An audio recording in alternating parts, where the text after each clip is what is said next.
This happened to me a few years ago during a summer road trip with my friend Dylan. The day it all went down, we were driving somewhere in rural Colorado. We hadn't seen a town for miles, and our GPS kept losing signal. But we weren't stressing. It was broad daylight, and we figured eventually we'd hit some small town or gas station. Anyway, we're just listening to music when we spot a guy on the side of the road. He's standing by this van with its hood popped up, clearly broken down. Now, I know the whole don't pick up hitchhikers rule, but this guy didn't even have his thumb out. He just looked desperate, like waving his arms and pacing around. Dylan slows down and asks if he needs help. Me? I'm already thinking, nope, let's not. But Dylan's like, come on, man. He probably just needs a jump or something. So, we pulled over. The guy looks kind of rough, like he's been stranded there. His clothes are dirty, and he's sweating through his shirt. He walks up to the passenger window and leans in, immediately all frantic, asking if we could give him a ride to the nearest town. Now, here's the thing. Normally, I would have straight up said no. But the way this dude was talking made it sound like he was in some kind of emergency. He kept saying, please, I just need to get to town. My phone's dead. I'm stuck out here. Please. Against my better judgment, I gave Dylan a nod, and we told the guy to hop in. He climbs into the back seat, thanking us like crazy, and we pull back onto the highway. At first, nothing weird is happening. He's telling us about how he was heading to see his brother, and the van just broke down randomly. Classic road trip bad luck, right? But probably about 10 minutes in, things started getting weird. The guy goes from talking about his van to asking us super personal questions like, where are you guys headed? Do you live around here? How old are you? Stuff that felt off. Dylan's still playing it cool, answering the guy's questions. But I'm sitting there in the passenger seat, just staring out the window, trying not to engage.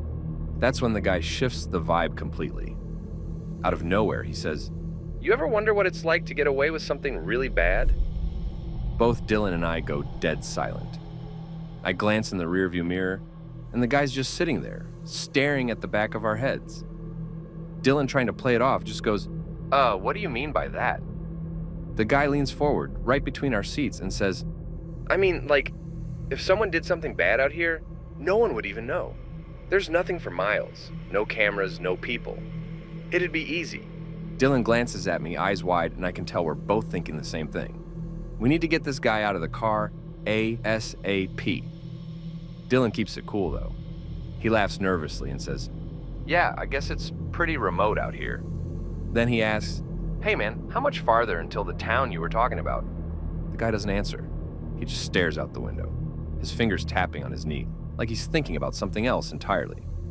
At this point, I'm texting my location to my sister, just in case. I've never felt this uncomfortable in my life, and we're stuck with this dude in the car in the middle of nowhere. About 15 minutes later, we spot a small gas station up ahead. It's the first building we've seen in miles. Dylan, without skipping a beat, says, hey, we're gonna pull in here and grab some gas. You can probably find a phone or someone to help you out. The guy doesn't react. He just says, okay, in this super monotone voice, like he's suddenly lost all the energy he had before. The second we pull into the gas station, Dylan parks the car right by the entrance. The guy gets out without a word, doesn't even say thanks, and just starts walking toward the building. As soon as he's inside, Dylan and I lock eyes, and we're both like, we need to get the hell out of here. No gas, no bathroom break, nothing. We just peel out of there full speed and don't look back. I don't know if the guy was just trying to mess with us, or if he had some other plan in mind. I'm telling you right now, never pick up a random hitchhiker on a deserted highway. People are weird, man. I was driving home late one night after visiting a friend who lives in a small town way upstate.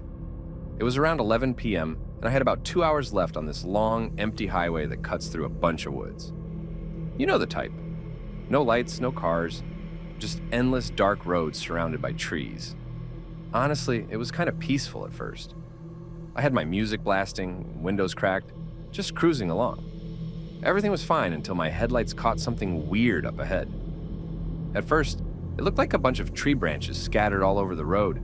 Now, that's not super uncommon around there, especially with the wind, but these branches were thick and there were too many of them, all laid out in a weird pattern. Not random, like something the wind would do, but deliberate. Like someone had put them there. I slowed down, immediately on edge. The road was completely deserted, no cars behind me, no streetlights, nothing. As I inched closer, I started to feel uneasy because something didn't feel right. Then, out of the corner of my eye, I saw movement. A group of people, like 6 or 7 of them, stepped out from the tree line. They were all dressed in dark clothes, hoods pulled up, and they were walking toward the road, toward me. I couldn't see their faces, but I could feel them staring me down, like they were waiting for me to stop. My brain went into overdrive. This wasn't just some random roadside thing. This was a setup. I knew I couldn't stop. One of them had something in his hand, maybe a bat or a pipe, and they were all getting closer. My car was almost at a full stop at that point, but there was no way I was sticking around to see what they wanted. Without thinking, I slammed on the gas. I swerved hard to the right, tires screeching as I dodged the branches and barely stayed on the road. I don't know how I didn't crash, but somehow I got through the barricade. The whole time I could see them in my rearview mirror, sprinting after me, but I was already picking up speed. I wasn't going to give them a chance to catch up. My heart was racing, adrenaline pumping like crazy as I sped down the highway, constantly checking the rear view, half expecting to see their headlights chasing me, but nothing. When I was far enough away, I pulled off at a gas station and parked under the brightest lights I could find. I was shaking. It took me a minute to collect myself, and then I realized I had to call the cops. I couldn't just pretend it didn't happen. So I dialed 911, still feeling like my hands were going to slip off the phone from all the sweat. I told the dispatcher everything, how I almost got stopped by this group of people and that they had blocked the road with branches. She asked for the location, but honestly, I was so freaked out, I couldn't give her an exact spot. I just remembered being about 40 miles outside of town. She told me to stay where I was, and that they'd send a patrol car out to check the area. I hung up, but the whole time, I was just sitting there in my car, freaking out. Like, what if those people found someone else to target? What if they had been doing this all night and I just got lucky? After what felt like forever, a cop finally pulled into the gas station. I explained the whole thing again, and they took down my details, asked me to show them exactly where it happened. So I ended up driving back with them, following behind their cruiser. When we got there, the road was clear. No branches, no sign of the group. They'd cleaned up the mess and disappeared without a trace. The cops told me they'd keep an eye on the area, but without any other reports or real evidence, there wasn't much they could do. They thought it could have been a carjacking setup, which, thinking back, makes total sense. I got back in my car and drove the rest of the way home, constantly checking my mirrors. Even now, I'm super paranoid about driving alone at night, especially on empty roads like that. I don't know what those people wanted, but I do know if I'd stopped for even a second longer, I wouldn't be here telling this story. It all started with a random weekend road trip. I just finished my finals, and my brain was fried, so I thought a solo drive would help clear my head. I know solo trips aren't for everyone, but I thrive on that. Just me, the open road, snacks, and way too many podcasts about conspiracy theories. I was cruising through the middle of nowhere, like literally nowhere. I hadn't seen another car in like an hour, but I didn't care. I was just vibing. Anyway, at one point, I realized I hadn't eaten since breakfast, and it was like 4 p.m. So I started looking for someplace to stop, but there was nothing. Not even a gas station, just cornfields and a creepy amount of dead animals on the side of the road. Finally, I see a hand-painted sign on the side of the road that said something like, "Local eats 10 miles ahead." It looked sketchy, but I figured I could at least grab something to hold me over until I found a real town. 10 miles later, I pulled up to a rundown building that looked more like a house than a restaurant. There's one old truck parked outside, and the place doesn't even have a name. Just another hand-painted sign that says open. My brain is screaming at me to leave, but I ignore it because I'm starving. I got out of the car and immediately noticed how quiet it is. Like, no birds, no wind, nothing. Just my footsteps crunching on gravel. I walk up to the door, and it creaks open before I can even knock. This older guy opens it and just stares at me. No smile, no, "Hey, how's it going?"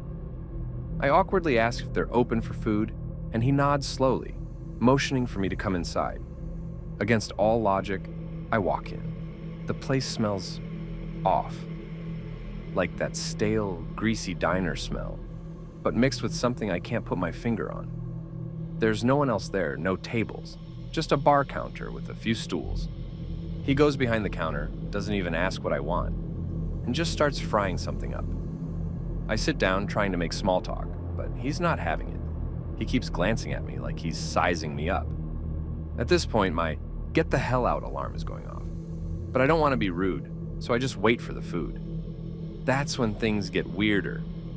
While I'm sitting there, I notice the walls are covered in Polaroid pictures. Like hundreds of them. All different people, all standing right where I'm sitting. Most are smiling, some just look uncomfortable. But what really freaked me out was that none of the people looked recent. The clothes, the hairstyles, they all looked like they were from decades ago. No one in any of those photos could have been younger than 50 today.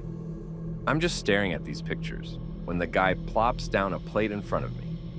It's a burger, but something about it looks wrong. I can't explain it, but the meat just looked off, like grayish. My gut's screaming at me not to eat it, but the guy's standing right there watching me. I pretended to take a bite, but as soon as he turns around, I grab a napkin, wrap up the burger, and shove it in my bag. I'm about to make some excuse to leave when the door creaks open again.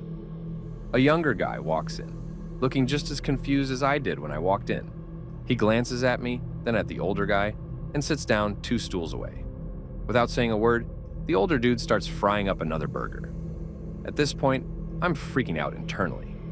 I make some lame excuse about needing to use the restroom and went to the back. As soon as I'm out of sight, I slip out the back door and book it to my car. I'm shaking, but I manage to start the engine and peel out of there.